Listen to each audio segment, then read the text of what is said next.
Mama is pagod na, pero si mama hindi susuko. Kasi sa bahay kapag may hinahanap, mama. Kapag walang ulam, mama. Kapag may sakit ang anak, mama. Kapag may problema, mama.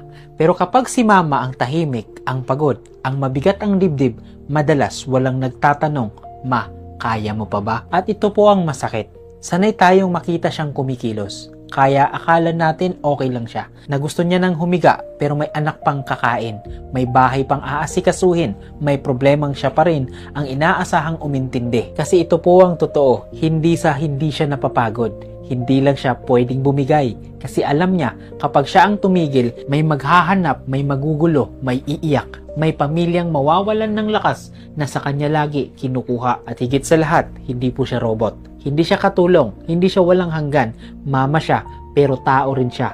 Napupuno, nasasaktan, at minsan gusto niya ring maalagaan ng hindi na kailangang humingi. Kaya huwag mong hintaying sumabog si mama bago mo maalalang pagod na siya.